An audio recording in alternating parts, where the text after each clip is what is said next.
So your roof has been damaged by a storm. What do you do about the insurance part of it? I'm Justin. And I am Aaron. And this is Insurance Hacks. And we use our considerable years of insurance experience and insider knowledge to help you hack your way through the increasingly complicated jungle that is being a modern day insurance consumer in 2024. Before we go too much further though, please subscribe for more great content like this. Today we have a visual prop for you. Look at that. Yes. Is this my salary? Absolutely.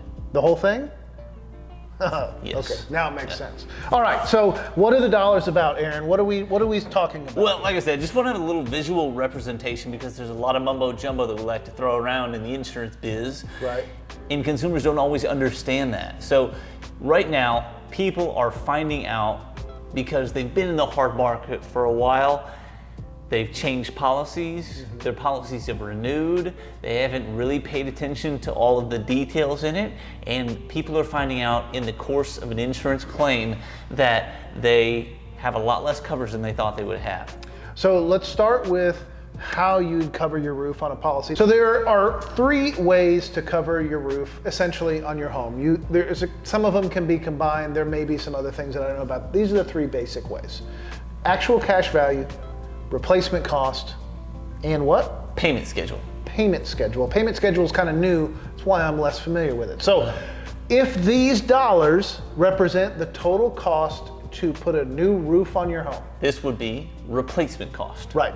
You would get all this from the company. Now, the way replacement cost works is the insurance company is going to pay enough to get you started, and then when you finish the replacement, they'll make that final payment less your deductible. Okay? What they do is actually start out with actual cash value coverage. So Right. Actual cash value coverage starts from replacement cost and it subtracts depreciation. Now if you have replacement cost, and what you're left with after you subtract depreciation from replacement cost is actual cash value. Right. So once you have that actual cash value, if you do have a replacement cost policy, you have recoverable depreciation, which gets the roof back on your house. Right. Depreciation is essentially a couple percent a year for every year the roof has been on the house. So 10 years might 25, 30%, 40% depreciation, Yes. right? So now, go ahead. Now the new one, So the third one is the new one that, payment schedule? payment schedule. Okay, so let's explain how that works. So payment schedule is going to start with full replacement cost. You have full replacement cost because you have a brand new roof on the house. Right.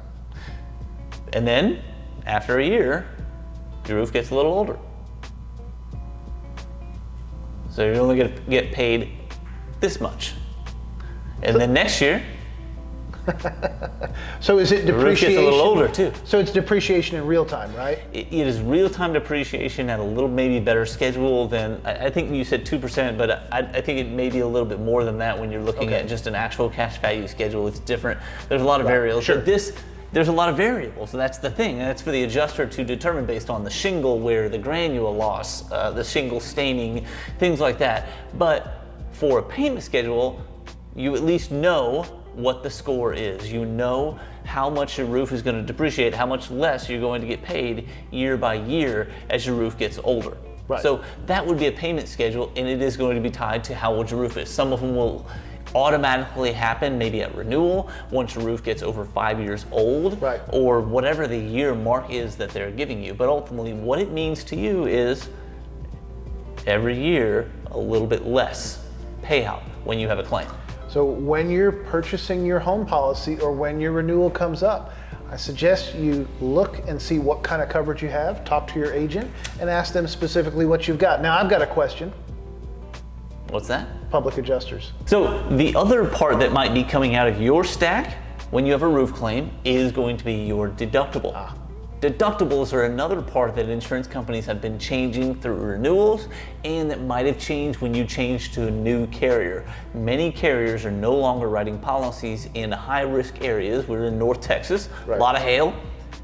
Many carriers here are not going to write any more policies with a 1% deductible. So when you bought that new policy that saved you a bunch of money, now instead of only having a 1% deductible to come out of your replacement cost, you have a 2% deductible coming out of your replacement cost. And you have to be aware of it. It's happening automatically in a lot of cases. Now, some of you who are watching this, I even saw a mortgage, a policy that an insured received from a lender that they worked with had a 5% deductible.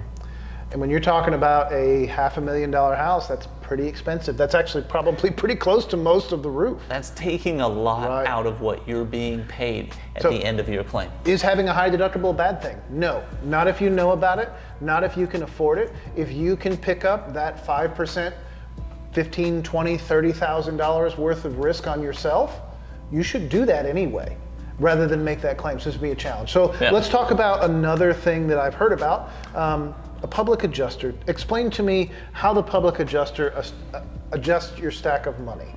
Well, a public adjuster is, for those who don't really understand, it is someone who has maybe an adjuster's license, although I couldn't guarantee that as well. They're not quite a lawyer, but they're also not quite an adjuster for an insurance company, an employed adjuster, somebody who works for the insurance company. A public adjuster is someone who is going to work for you. You're going to hire them. Right.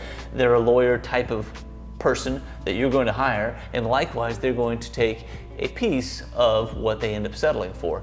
Many people might hire a public adjuster to make sure they get the most out of the claim, to make sure that the insurance company does not pull one over on them. And I'm sure many public adjusters are out there fighting hard for their clients to make sure that they get the most for their clients. But here's the truth of the matter. In most cases, the insurance company is going to pay you what it's worth. Let's talk about another thing I often see: hire a public adjuster. Yeah, actually I was watching the news the other day, and they were talking about things like we just talked about, what you should know in the event of storm damage, and they said some people may want to hire a public adjuster. I gotta be honest, I cringed a little bit. Yeah. I don't love public adjusters, but that's, enemy fighting enemy. But let's talk for real about public adjusters. What does a public adjuster do? When are they appropriate? When are they going to just take away from your stack? So first, what do they do? A public adjuster is someone who you hire. They're an attorney-like figure. They are not bar certified. They are not actually an attorney, but they are also not an adjuster for an insurance company. They are independent of an insurance company. Hence the clever name. Absolutely. So they work for you. They work on your behalf to work with the insurance company to make sure that you get the top dollar for your claim, because they're going to get a percentage. So if the public adjuster, if your insurance policy is going to pay out this much for your claim, you're going to end up with this much, because the public adjuster is going to take A portion. 10%. I don't know. Exactly what the number is, They're but it's gonna going to take be a at least portion of 10%, Right. more than that probably. But they're going to take a piece. So why would you ever want to use a public adjuster? A couple reasons. If you don't have an insurance agent, if you're dealing directly with a Geico or some company that you called directly to get insurance and you don't feel like the claim is going well, that might be a time for a public adjuster, because in that case, you're a very small fish in a very big pond, right? If you don't have an agent, one of the advantages of having an insurance agent, whether it's a captive agent or an independent agent, independent more, I think, but captive agents I'm sure have some pull. We have pull. Between the two of us, we have thousands of policies with some companies. And knowing that we might stop doing that, we might have a little more pull to be able to get our clients the satisfaction they're looking for. Yeah. Although really, truthfully, in my many, many years experience in this business, most people are paid out appropriately based on the contract they signed with the insurance company. Yeah. So- So I would tend to agree with that, although I can't say that universally. Public There- adjusters would not be around if they weren't doing somebody Right. some good. But And I do say this: if there's any time where you're thinking about hiring a public adjuster, I would think that it would be more in a bodily injury case where there's some soft costs there that you can well, get. then you should go to an attorney. That's really Right. not great for a public adjuster, and that's the thing is So I guess- attorneys aren't going to take on property damage claims. You're going Right. to use a public adjuster because they're not paying enough on your roof and your fence, or the damage to your car, something like that. And they can help you kind of navigate that claim. But again, we do that for free. Absolutely. If you Right. have a good agent, your agent should be able to serve this capacity for you. If it's a roof claim from storm damage, Right. then having a good roofer and a good insurance agent, will leave you with a full stack of money, because a roofer is going to do the same thing for you. The roofer also Right. gets essentially a percentage, but he builds it into the estimate, ultimately what you're getting paid for. And so does the company. insurance company. Yeah, absolutely. Right. So here's one thing I do want you to know. If you've had storm damage, understand that a roofer's gonna roof.